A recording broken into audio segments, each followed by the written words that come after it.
On n'est pas maboule parce qu'on dit que le peuple français doit être respecté. C'est pas une insulte vis-à-vis du peuple algérien, aucunement. C'est simplement de la dignité pour notre peuple, le peuple français. Donc à partir de maintenant, on se dit qu'il faut divorcer pour de bon, qu'il faut qu'ils reprennent leurs ressortissants, les OQTF. On a des moyens de pression qui sont colossaux. C'est un pays qui nous coûte déjà beaucoup.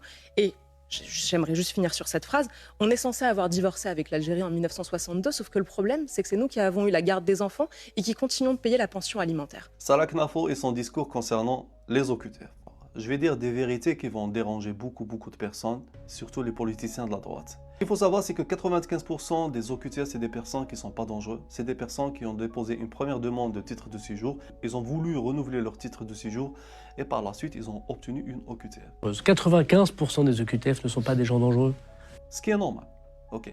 Ce qui n'est pas normal dans cette histoire, c'est que quand Bruno Retailleau était ministre de l'Intérieur, il a fait en sorte qu'il y aura plus d'OQTF et moins de titres de séjour donnés.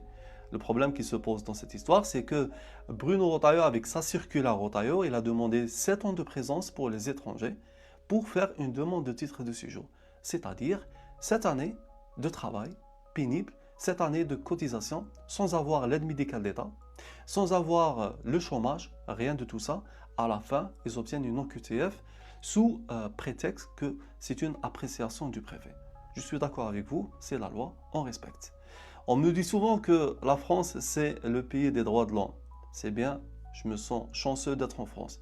Mais je veux que cette France défend le droit des étrangers qui ont travaillé pendant plusieurs années en France, qui se sont fait casser le dos, qui ont participé à la cotisation, ils paient des impôts.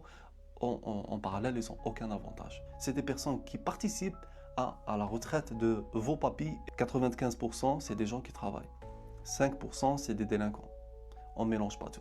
Je tiens à rappeler que je vais tenir ce discours jusqu'aux élections de 2027, matin et soir. La France est le pays de l'homme, on doit respecter les hommes.